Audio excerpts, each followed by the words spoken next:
Good afternoon, everyone. This is Adam DeYoung. I hope you're doing well. Thanks for joining us today. Really appreciate your time and excited to introduce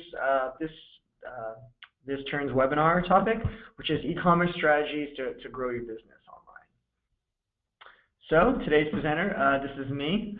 I'm Adam DeYoung, for those of you who might not know me. I'm head of the search team here at Mindstream.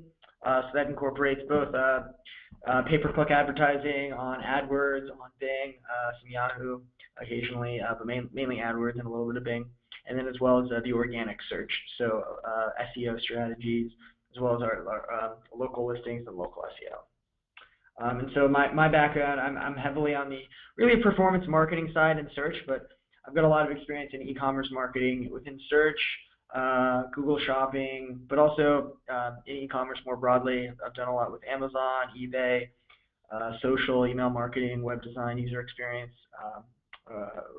customer lifetime value, things like this. So a lot of e-com experience and really love e-com, excited about it, and happy to get underway and to kind of trade some stories and trade some strategies here today. So we'll hop in here into the agenda and then we'll get going, and we'll sort of provide high level in the next kind of 30 minutes or so, everything you need to know really to get going and to really kind of take your e-commerce marketing to the next level, especially as we're hurtling towards holiday shopping season, which is hard to believe that we're even talking about it already. Of course, that's the biggest time of the year for retail, both online and in store. And so getting prepped and ready for December holiday shopping, and then really all of winter really from Black Friday, Cyber Monday through February is really the hottest time of the year for online shopping.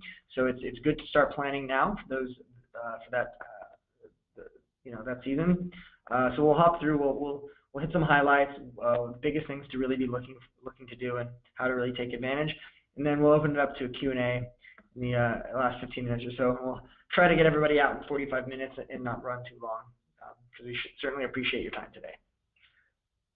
So let's kind of start with e-commerce, the landscape as it is right now and where it's headed. I think it's important to kind of, before we jump into the tactical too much, is to just kind of keep a sense of the market overall and really what the opportunity is and why we're discussing it here today. As you can see here, we always love to see graphs that are going up and to the right. Of course, online retail is just growing year over year tremendously. I think that's something that we all kind of intrinsically understand. We have a lot of anecdotal experiences with that day to day. I think we're doing more and more shopping online in various ways, whether that's mobile, using our smartphones, using tablets, mobile search, Facebook product ads, Instagram shopping tags, emails to upsell or resell that we're getting on our phones and clicking through. We're just doing more and more shopping online, and as we'll talk about, the shopping experience and as well as what it means to even shop online are evolving and really rapidly changing. But the more diverse ways and more powerful and meaningful ways to create shopping experiences online is really what's driving a lot of the online growth. So, and we'll look at some brands and what they're doing online and how that is relevant maybe for what you're looking to do. But at the end of the day, just e-commerce growth is tremendous. We're seeing a lot of retail move from in-store to online more and more. And in fact, in this year, B2C, business to consumer, sometimes called business to consumer, sometimes it's called direct to consumer, e-commerce sales are expected to exceed $600 billion in the U.S. So you can kind of see what the digital buyers in millions, sort of what digital shoppers are. Last year was a little over 176 million. This year we're expecting to be over 183 million, and within the next few years we're just seeing that number grow. So the number of Americans who are shopping online, no surprise, is the vast majority of Americans overall. So we're looking at sort of consumers are shopping online and they're spending more time online. So I think what we're seeing is that 96% of those with internet access have made an online purchase, which essentially means virtually everyone who has an internet connection, has Wi-Fi, has roaming on their phone while they're moving around the world, purchasing online. And this is really, I think, one of the things we'll hit on is that more and more things, it's not just that internet usage is evolving. I think the online shopping experience has gotten much more personal, much more customized, much more meaningful, and therefore much more successful. because of that, 80% have made a purchase in the past month. So meaning that, the 8 out of 10 users online are purchasing within the last 30 days at any given moment. So it's not something that people are just doing once or twice over the course of the year, over their lifetime. People are actively and continuously shopping online. And in fact, 51% of all Americans prefer to shop online based off of studies we see out of BigCommerce and Moz this year. So what we're not only seeing that more and more, obviously there's a higher percentage of people who do it than say, quote unquote, prefer it, which I think is an interesting stat. I mean, I think it's very subjective to kind of say prefer to shop online, but I think for us as marketers, what we intuit from things like this is that the vast majority of people do it because they find it to be a utility, and more people are actually starting to prefer it. You hear a lot of people like, well, I prefer to shop in store when I'm trying on clothing or shoes or some sort of apparel. I get a better sense of what it fits, but it's just so much easier to do it online. And I think utility is the primary driver of online shopping activity. But what we're seeing now is that, again, more and more search activity is, more and more shopping activity is getting customized for meaningful experiences, and that it's improving the experience overall. So more and more people are just preferring it overall, even over and above kind of the quick and expediency of it. And in fact, e-commerce sites are generating about 1.6% conversion rates, which is what we're seeing. I mean, I think a lot of the times what we get from clients who are doing e-commerce or they're doing lead gen websites as well, like what is a good conversion rate? What is success? Is this good what I'm doing? And in e-commerce, the industry average is 1.6% e-commerce conversion rate. So as a conversion rate, generally, one of the things to look for, and we'll talk about this, is the general rule of thumb is the higher the barrier to entry to make a purchase, the lower conversion rate you're likely to see. So if you are a direct response professional services brand and all you're trying to do is do lead gen, direct response, like a phone call or a form fill, schedule an appointment, you want to see a 5 to 10. You probably want to see closer to 10% conversion rate. If you're an e-commerce store and you're selling things, I've worked with brands in the past that sell like gemstones online. There are $5, $10 average order values. There you usually want to see a 5, 6% conversion rate. Conversely, I've also worked with auto part industries where they're selling $500, $600 parts, and there if we can get a 1% conversion rate, it's really great. Of course, because calling, filling in a form online for free, you're asking a lot less than if you're asking them to make a $10, $20 purchase, and then you're asking even less if you're asking people to make a $500, $600 purchase. So e-commerce conversion rates are not the be-all and end-all. Ultimately, profitability is the most telling metric. But if you're looking to define, okay, what does success look like for me, I think you need to consider, like, what are you asking users to do? And we'll talk more about that here. Kind of jumping into our strategies here and kind of what, who is Mindstream and how does Mindstream approach e-commerce. I wanted to start with a couple case studies just to hit and highlight some of our recent successes, I think. So there's a recent, we have a client, City Year, who's one of our bigger clients who does an online clothing store. It's Nike, Adidas, Jordan sneakers, things like that. We've had a lot of success helping them increase their SEO rankings, improve SEO performance. So doing various things to drive sales and revenue and profitability with both SEM and SEO online. So just looking at some of the results, 61% year-over-year traffic increase, 80% year-over-year increase in conversions and transactions, 55% increase in year-over-year revenue, and over 1,000 first-page Google search engine rankings. So, of course, those are all tremendous results, tremendous success. We're very valued. City Year is a very, very, very valuable brand to us, great client. A lot of the strategies we'll highlight here today are things we've incorporated into their campaigns. And so we're hoping that as we highlight certain takeaways here, these are things that can be applied really not just to a City Year or to an apparel brand, but they're more broadly. They're not necessarily one tactic. It's more of a methodology and an approach to how to approach e-commerce and how to win online. So moving into kind of timeliness, I think having this, this discussion, having this webinar late September, it's great timing. We're not only 2 days after my birthday, but we're actually quickly approaching the holiday shopping season, which, as you can see, retail spending by holiday, winter holidays, Christmas, New Year's, Thanksgiving, really everywhere from the day after Thanksgiving, which they call Black Friday, right, through the New Year's, it's just those 5 weeks are just like gangbusters for online retail, much like in-store retail, really. So by far and away, in terms of holiday shopping experience, of holidays year-round, it is by far the biggest piece of the pie here. You can see how much we're sort of gobbled up here in the turquoise.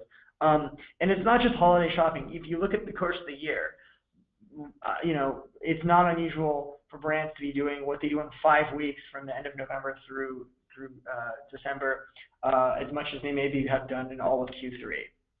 So it's a huge time of year, and of course you can't really plan, just like anything with any business strategy. Planning a week before is probably not enough time. Whereas we've got a few months now. We got really 2 months before holiday shopping is really about ready to prime. So now's the time to really to plan and put things in place that we can take advantage of next quarter. Here's an example of kind of how we look at a lot of holiday shopping and budget flights, which is not unusual. A lot of brands, a lot of clients will work with, depending on their hot season. If you're in a professional services, you're a cleaning company, the summer months or spring months, maybe your hot time of year, and so you're allocating more budget there. In e-commerce, we're usually seeing a lot more budget really around Q4, and here's kind of a good way of looking at kind of how holiday shopping behavior and budgeting kind of aligns with those seasonal trends in annual and through the year. Before September, we're looking probably at 17% of users are shopping, beginning their researching phase before September, and then whereas 8% are beginning a purchasing phase, right? And you can kind of see how it is before September, really January through August, right? About 17% to 8%, and then 8%. And then look at what's happening from September through December. How much things speed up from the first 8 months of the year to the last 4 months, and then really the last couple of months of the year, which makes sense, right? People are Christmas shopping, people are exchanging items. The other thing that's interesting that we see is that we see all of the winter months are even well into January and February to be really hot months for online shopping. One of the sort of general thoughts in marketing is that even after the holidays, it's cold, people are indoors mainly, especially in inclement weather, parts of the country. There's just more online shopping activity when the weather is not so great and people are indoors more. When people are at summer and people are out and there's activity to be had, and they're on a summer vacation with their kids or going on holidays, they're not doing as much shopping. Whereas people, I think, they're cold, they're indoors, there's not as much to do, to be totally honest. So we just see a lot more things happening once we head into the holidays. So now is really the time to kind of define your goals and to set strategy and to take advantage of holiday shopping and finish the year with a bang, and then get yourself set for a strong 2018. So dovetailing off that, kind of defining your goals. I think this is something this is not just e-commerce related, really, right? This is something in marketing where we want to start. This is where we want to start for everything, is before we jumping into the tactical, whether it's AdWords, whether it's Facebook, whether it's email marketing. A lot of the times we're living in the data and we're in the weeds on tactical implementation, which is great, right? Like you need to be focused on the day-to-day. But at the end of the day, really, if you don't set your strategy and you don't define success and align those with business objectives and clearly understand, okay, this is what we need to do from a strategic standpoint as well as a financial and data standpoint, it's going to be hard to set yourself up for success. We need to create a guiding light for us. So in e-commerce specifically, and I think a lot of this relates to even lead gen and professional services. But in e-commerce specifically, we always we want to be as data-driven and financially literate as we can. So what are the key metrics that we need to define before we start a campaign to really define what success is? Because if we don't have a goal in mind, we're unlikely to reach it. Average order value. So what is an average customer worth to us, right? If we're selling, like I said, gemstones, they're $5, $10, $20, or we're selling apparel online at $200, they're worth very different things. The conversion, a cost per conversion, is ultimately worth something very different, right? So we need to understand on average, what is the average order value of a conversion worth to our business, and then we can properly plan and budget and create an ROI model for it.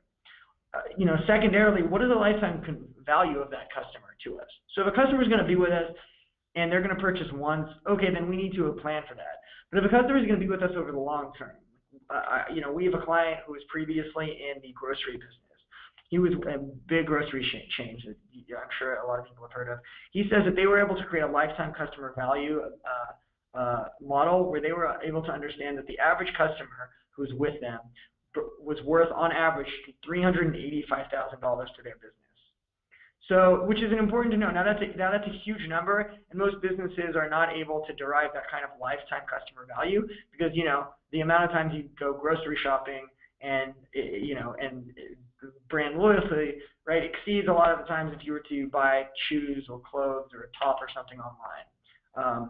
But nevertheless, those are important metrics. So when you see Vaughn's or Ralph's or Albertsons advertising, you're like, well, gee, this ad campaign seems awfully expensive, considering when I go to the grocery store, I only spend a few $100. Well, they're not creating a return on ad spend model and an ROI model based off of one conversion. They're trying to properly attribute many conversions to you to see what you're truly worth to their business. And I think this is relevant because if we're looking at, say, search engine marketing, and we're looking at AdWords, and we have clients who are looking at what keywords are, say, worth to them to bid on. And a lot of times they're like, well, that keyword's too expensive. If I had a good conversion rate, my cost per lead, my cost per acquisition would be way too high. We're like, well, maybe on your first conversion, but if you are gonna have 5 to 10 conversions, say you're selling auto parts, right, and you're expecting someone to buy headlights from you, but you're also expecting them to probably buy a carburetor and bumper and floor covers and seat covers and things like that down the line. A lot of your competitors may be saying, you know what, I'm going to lose money on my first purchase. I'm going to lose money with my advertising dollars. I'm going to lose money on my first purchase with the advertising cost. And I'm going to break even on my second purchase. But the third purchase is where I'm going to make money. And I know that on average, most customers have 5 purchases with me over the next 2 years. And if I can break even on the third time they purchase something from me, it's gravy, because I know if I can keep them through 5, on average, I'm going to be very profitable. And if I can extend that lifetime customer value and grow it, then it's a hugely profitable client.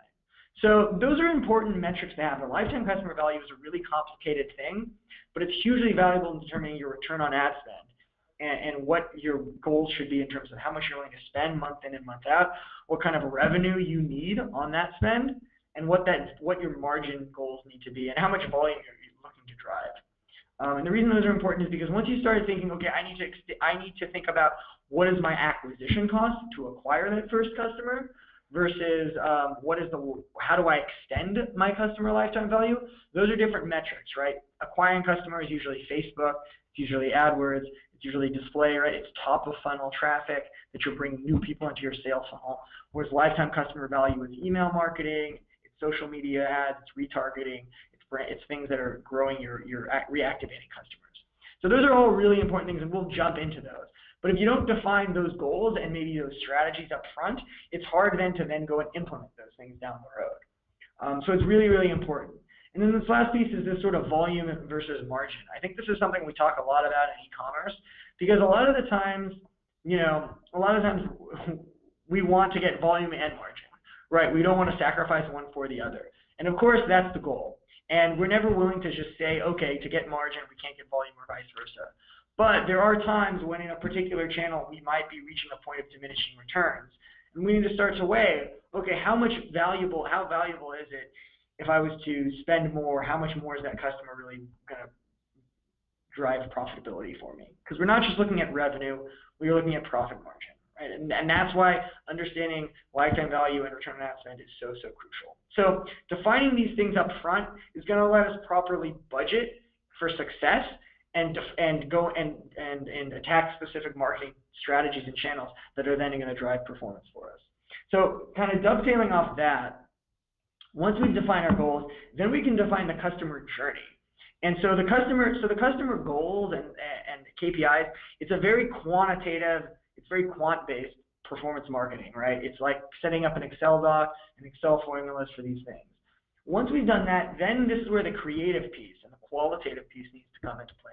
We need to define our customer journey online as well as we can. And so that means, like, okay, we've got our customer lifetime value analysis, we're understanding data-driven personality profiling, and then our media strategy. So we need to kind of ask ourselves, and we essentially need to whiteboard, what is the journey of a customer? How do we get them to convert? Where are we then losing them in the conversion process? What are the reasons we're losing them? What are those sales objections? How do we overcome those objections? And how do we get them to convert ultimately? And what do we do then to grow them and to reactivate them to grow the lifetime customer value? And from then, once we've answered those questions and we can validate it with data, then the marketing strategy pretty well lays out from there. And then it's just a question of, are we executing and implementing the right tactics? So when we do this is when we see by far the most success, because these questions, and you kind of can just see these bullet points, this essentially tells us what we need to do. And once we know what we need to do, then it's just a question of, are we spending the right money? Are we creating the right ads in Facebook? Are we creating the right landing page on our website? Is our checkout experience correct? Are we spending the right in AdWords versus Facebook versus email marketing? But if we don't get these answers first, we then don't know what we're doing, and we're kind of just shooting in the dark, and we're kind of just saying, okay, let's put more money into AdWords. I think anecdotally it feels like we've had a more successful month. Okay, let's keep doing that. But we're not then approaching it strategically, and we're not aligning it with specific numbers and goals. So once we have the numbers, then we can understand, okay, who is our customer? How do we reach them, and how do we engage them in a meaningful way? So we need to define that journey. And here's a little bit more about what that customer lifetime value would look like. So here's a good example where the customer has an AOV of $129. We know they're going to purchase on average 1.5 times that lifetime conversion. Average customer value is $196. So in that case, we need to probably create a ROAS model, whether it's 3-to-1, 2-to-1, 10-to-1, that's based off of the lifetime value. And then going from there, right, not all customers are equal. 15% in a situation like 15% of customers completed over 2 orders. These customers contributed 51% of our total revenue. So who are those customers? How can we find more of them? And we can't just sort of ask those questions in a hypothetical. We need to then go and dig into the data. We need to dig into our sales data. We need to dig into our CRM. And we actually need to create what we call a data-driven personality profile, customer persona. We need to actually see what a customer would look like. So here's an example of something we did with maybe City Gear, where we're looking at shoe collectors, young basketball fans, female runners, people who are into women who are into athletics, to try to understand creating essentially a customer profile. We basically need to define who our customer is, what are we doing to attract them, what do those audience segments look like, and then once we've defined that, we can then match that to this sort of sales journey that we're describing. And then we can basically say, we know who our customers are, we know their age, we know their gender, we know demographically who they are, we know their interests, we know what they're doing online, and now we know, okay, these are their sales objections, this is who they are, and this is how we can put the right advertising experience in front of them at the right place at the right time. And ultimately, that's how you can then go about and create, say, a Facebook ad that you can appeal to them based off of where they are, at what time of day, when they're on Facebook on the weekend or something. Those are all the things that are ultimately most important in creating the advertising strategy that's going to drive the most success and it's going to be the stickiest. So all of those, it's very conceptual, right? There's a lot of high-minded things, and it's not very tactical. But until we get all of those points hammered out in the first 30 days of a marketing strategy, we're going to have a hard time knowing what our North Star is, rather. So those are all the things that we want to get answered before we go into tactical things. But once we've got those defined, now we need to figure out, okay, what is our website experience like? How is our website performing? So I'm going to start with the user experience, right? Like, how are we defining our user experience? Do we have easy ways for them to log into the website? Can we use social logins? So, like, if you want someone to have a sign up and they get their data shared, can they log in with Facebook integration and a Facebook profile, or Amazon, or Twitter, or their Google profile? Is the site mobile friendly, right? All these things are super, super important. Like site speed, load times, all these things ultimately define the quality of the website experience and how easy it is for your customers or users, in a more sort of technical tech term, how easy it is for those users to buy and to find what they want quickly and check out. So that, the optimized checkout process is key. We need to create a website where if someone were to find it from a Facebook ad on our phone, we can go from there, go from the phone, go to a Facebook ad, pull it up, browse on the website, quickly search on our catalog or category pages, find the product you want, and the product page be really alluring, easy to use, mobile optimized, and then I can check out easily and put my credit card information and have it be a trustworthy, easy to use, accessible website. If I can do all of those things, then I'm going to have a lot more success. And then all my paid advertising dollars are going to be going to the best use possible. The last two things maybe to hit with website performance overall is social sharing and viral hooks, and then cart abandonment. So social and viral hooks, we want to create ways where you purchase. There's an easy way where we can incentivize and make it easy to share online.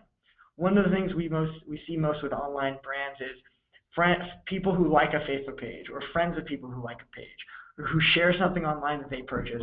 Those are the brands that have the most success by far because you're creating social buy-in and you're creating social proof for people in their network. And this is the idea of a social network, right? People want to use things that their friends use. There's a lot more trust and credibility when you know of the brand because so and so has used it and has spoken for it and has validated it. So we need to do everything we can to make it easy for people to share things online from your brand or from their shopping experience. And then cart abandonment recovery is crucial because it doesn't matter how great your website performance is, you're always going to lose a high percentage of your shoppers to cart abandonment. On average, 67% of people who add something to cart abandon it, which is a pretty amazing number. So if you're doing huge success, you're having great success online, by industry standards, even with everyone you're generating online, you're doing $1 million a month in revenue. You're twice as many people as purchasing online are abandoning a cart, have gone all the way through to the shopping experience and then are abandoning it at the last minute. So the more you can do to recover those cart abandonments, the more you can do to get people to convert at the last place, the more success you're going to have. So kind of understanding, okay, we understand our goals, we understand our customer journey, and we understand our website performance is most critical. Now we need to think about, okay, where can we amplify our brand? Where can we get our brand out there? So it's really important to diversify your marketing channels and have proper attribution across channels. This is really key. So what does that mean? That means no one channel is going to be the silver bullet. Google Shopping AdWords may be the most successful, on average the most successful in e-commerce. Then maybe Facebook, right? And then you've got these retargeting. Then we're looking at organic search. Then we're looking at display maybe. Then we're looking at, of course, email marketing is leveraging the existing customer list to upsell and remarket to them. But there is no one channel that is going to get us where we want to go. So ultimately, once we've defined our goals, we need to and built the website to perform, we need to start testing and validating channels all at the same time and holding them to certain performance metrics. And then once we validate their performance, then we can accelerate. Because different brands and different categories are going to perform differently in different channels. Facebook might work great for one industry and not so great for another. Totally normal and it makes total sense sometimes, right? Yelp is a great channel for a lot of professional services brand or food and hospitality brands. Not great for other kinds, right? So we need to be mindful of what channels are most appropriate for our brand, and then we need to test them. So we can't overinvest too quickly in one or two channels.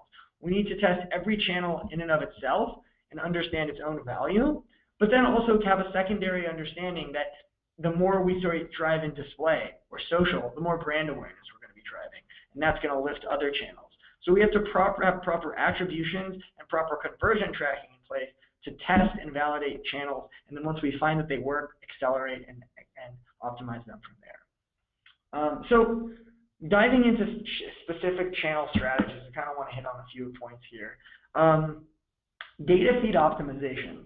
So this is a very, very wonky term, and this is a very beautiful sort of visualization of what that means. So to fully understand what does data feed optimization mean? A data feed is when you're an e-commerce website and you're an online retailer, you have usually hundreds, if not thousands, or up to hundreds of thousands of unique products, what we call SKUs. Sometimes they're called ALUs, right? But they're products, they're MPNs, they're unique products. They're at the parent product level, and they're down to the child product level. When you have all that product data, you need to optimize it. You need to clean and verify and validate that data. There's brand data, there's category data, there's pricing data, of course there's inventory data, there's product information and images. We need to clean and optimize all of that data and then optimize it and distribute it across the web. That means Google Shopping, that means eBay, that means Amazon, that means Bing Shopping, and that means Facebook. All of these are powered, so when you see product data, when you Google something and you see product ads, when you search on Amazon and you see Amazon listings, when you see product ads on Facebook remarketing for sites you visited, all of that is data that is powered by a data feed from the website, similar to the way SEO works with content on the website. All of your product data and your product information is powered through your web store and then distributed to channels and data feed channels on these sites and platforms. So before we're ready to advertise, before we start advertising on shopping, Google Shopping or Amazon or Facebook, we need to have a data feed optimization process, and it's almost like a feedback loop. We need to get inventory, we need to clean the inventory, we need to push it to the channels, and then from the channels we need to then get the data updated and the sales information updated and pushed back to the web store, and then so forth.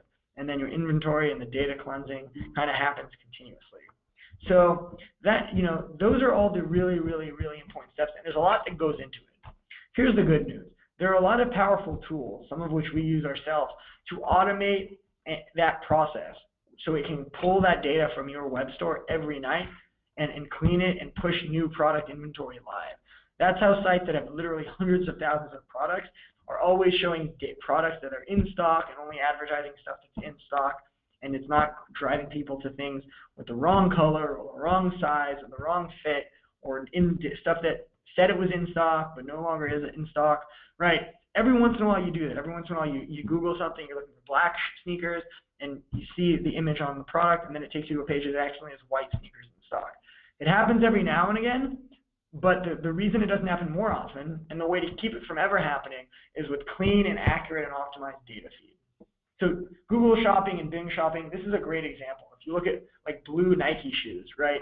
All of this data has to be powered through Google Shopping, through Google Merchant Center. And so the more we take this data and clean it, the easier we're going to be able to drive really targeted and relevant search results. So that when people have blue Nike shoes, the last thing we want is the wrong, either things that are not quite blue or are not quite, the right things that we're showing. We want them to show what's relevant here.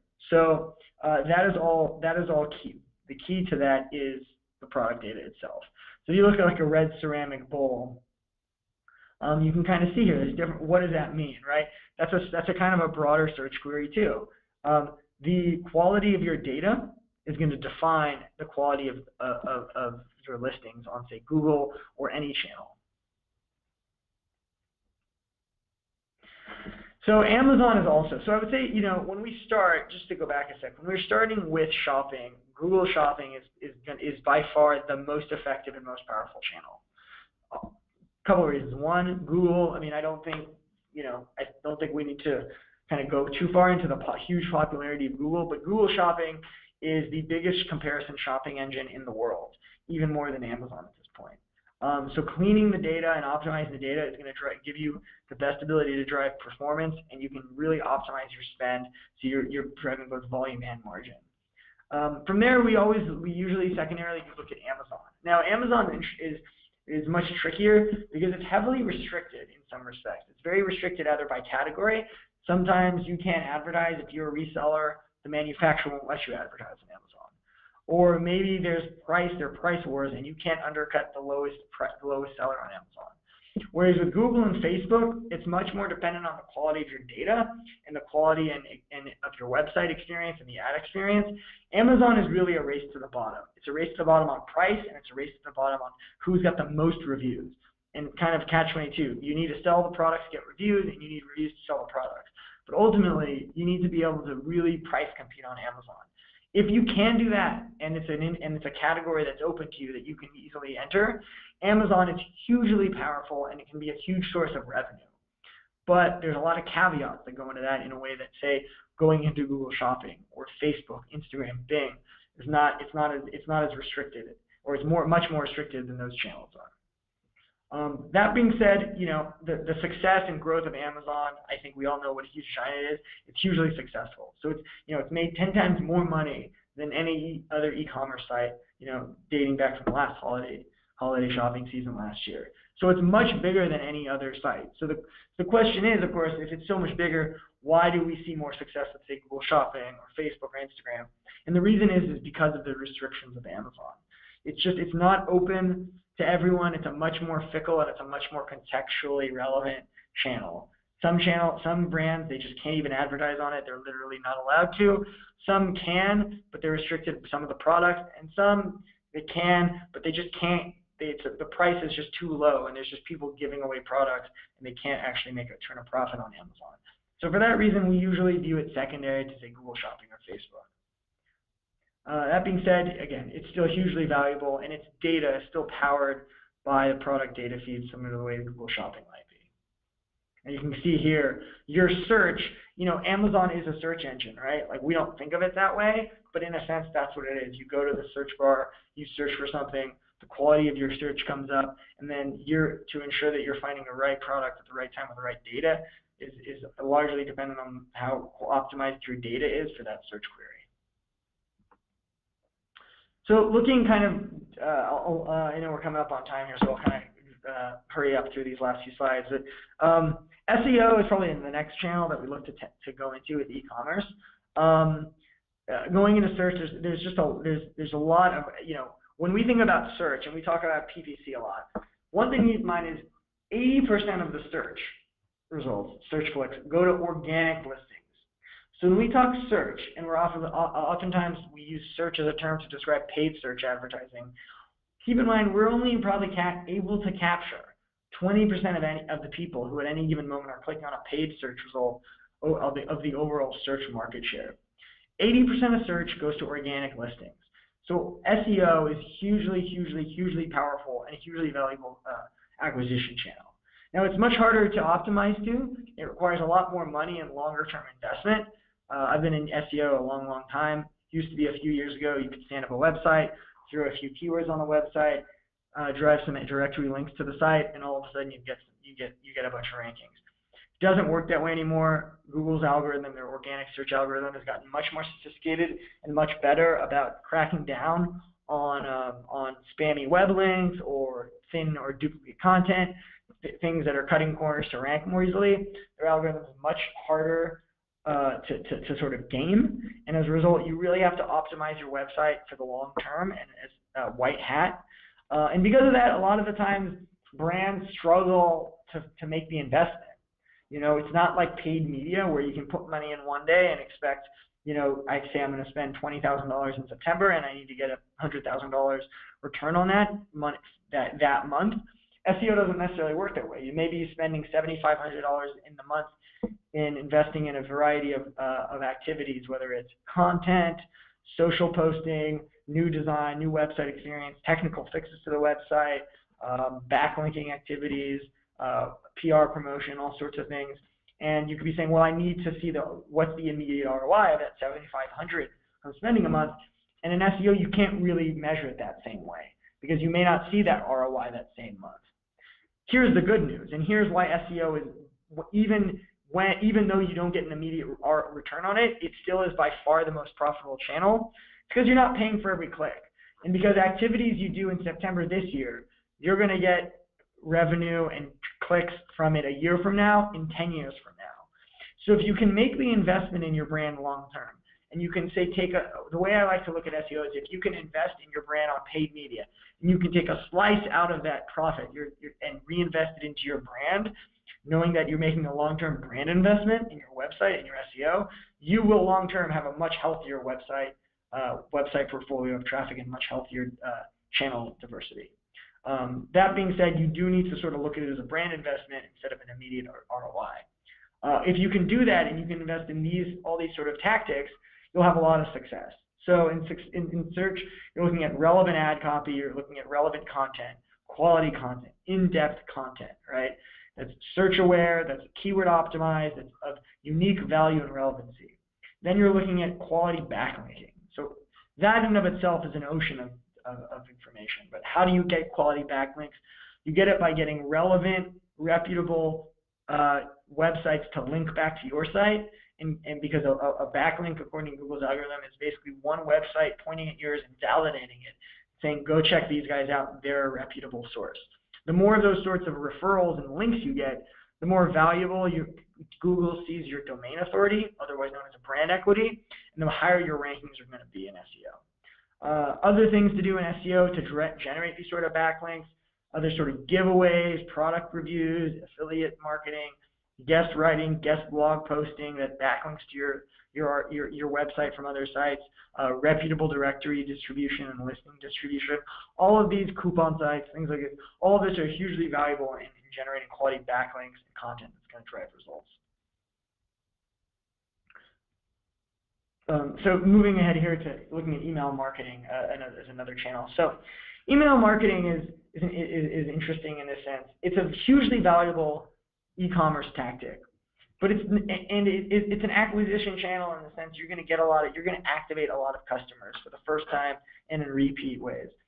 But you need to keep in mind that a customer, this comes back to that attribution model, right? To succeed in email marketing, you need to acquire that lead and that customer data in their email somewhere else in the first place.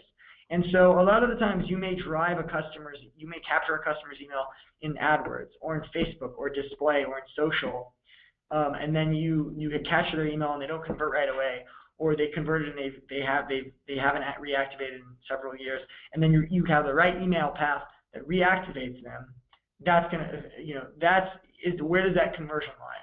Well, it lies with email, but you got to keep in mind that there's some shared credit that you have to give cross-channel. And email is a hugely valuable channel in remarketing and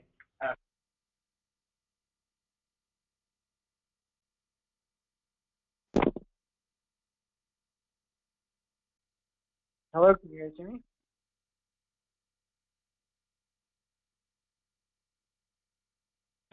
You're good now. All right, sorry guys, my phone died. Sorry about that. I had to I had to call him from your phone. Sorry about that, guys. My apologies. Well, technology at work. Well, so thanks for holding on. Sorry about that. So I was just looking at email marketing. I was just saying, email delivers 3 times highest value as Facebook.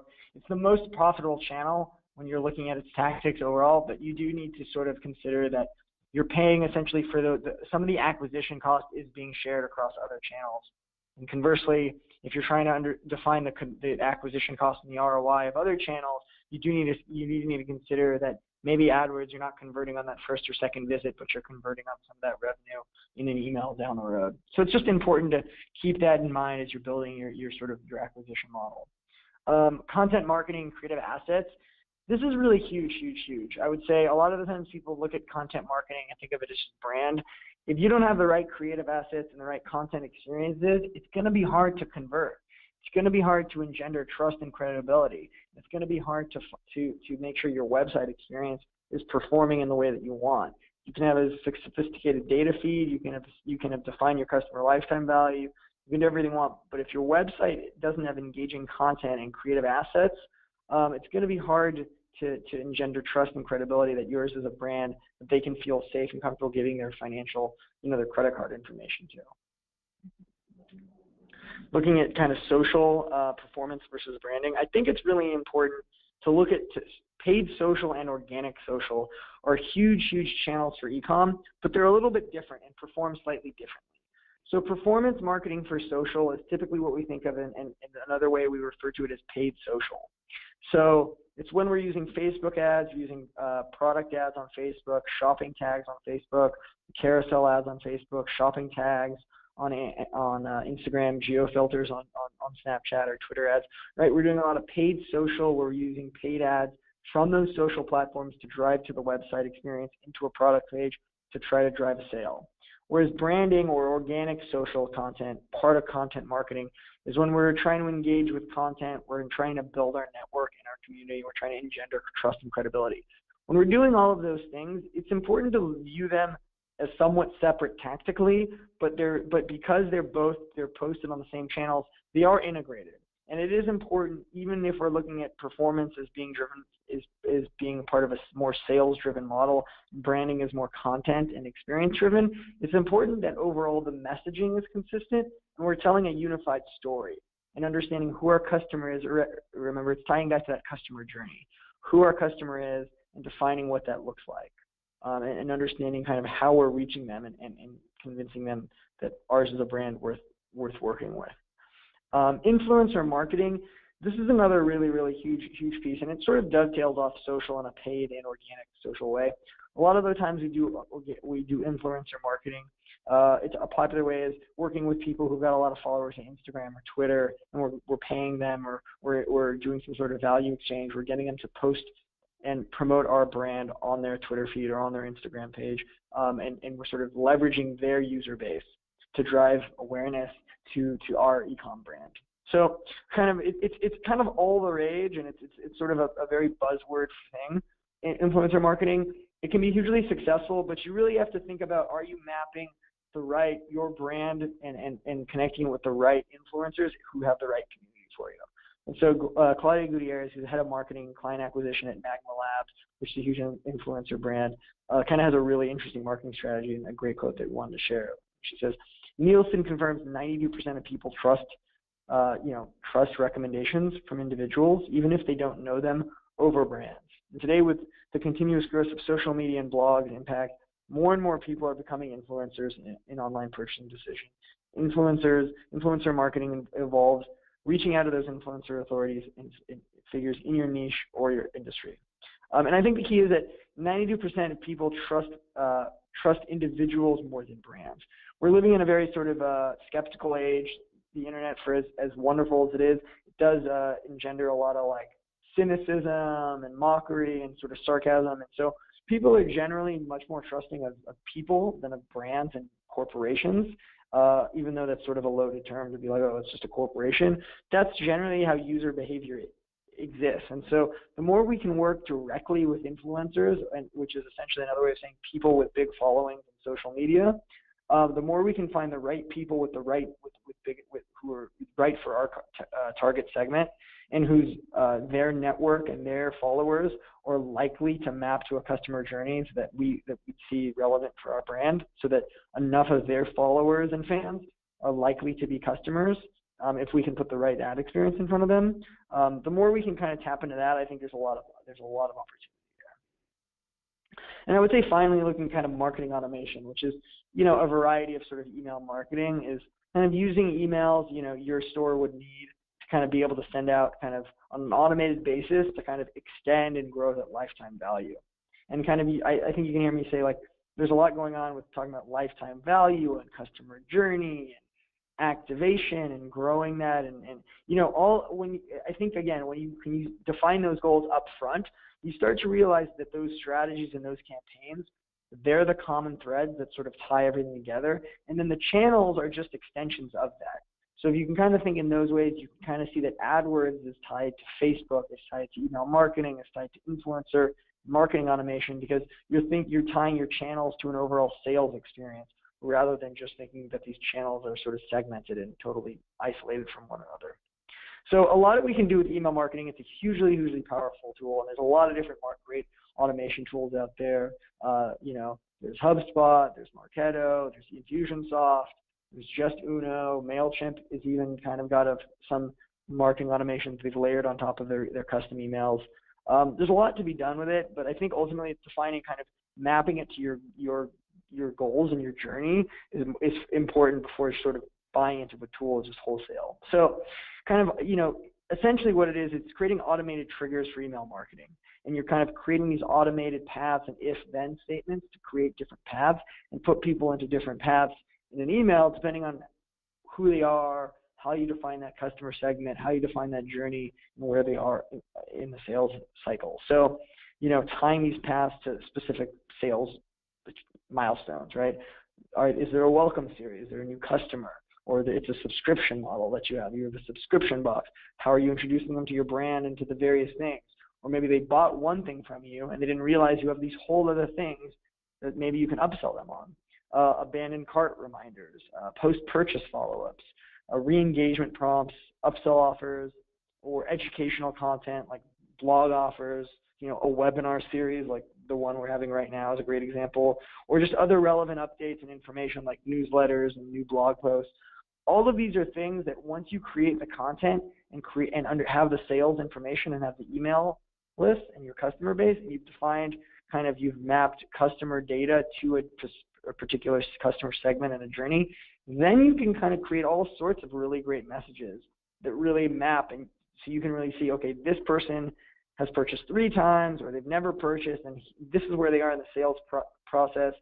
That we understand that their sales objection or their pain point is this. Let's send them an email out to convert them with this specific thing. Once you can start automating that, you can really scale your marketing efforts in a major way, and then you can tie everything together. So everything we're talking about, whether it's activation through search or social or influencer or SEO, it all ties together once you have the email list. You can do some sort of automation and really sort of grow the life cycle of that customer. So that's, in a nutshell, that's everything we have on e-com. E-com is so complex. It's such a huge dynamic industry. Things are changing every day. There's tons more, social could be a whole other hour webinar. There's so much we can go into, but as long as you're sort of approaching it from this perspective and you're going and trying out each channel and have the right perspective and the right goals and the right approach to testing it, then this webinar is giving you everything you really need to get going and to really validate and figure out how to grow. So in closing, I just want to thank everybody for their time. I know taking an hour out of your day, sometimes it's not the easiest thing to really step back and think about, how can we really approach things a little bit differently, or how can we do something new? So I just want to thank you guys for the time.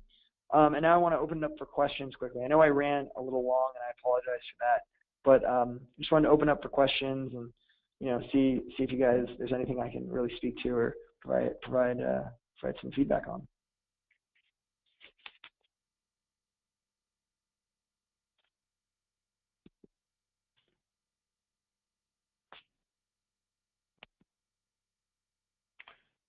All right, so don't have any questions just yet. So guys, just gonna wait a couple more, maybe 30 seconds or so. If you guys have any questions, speak now.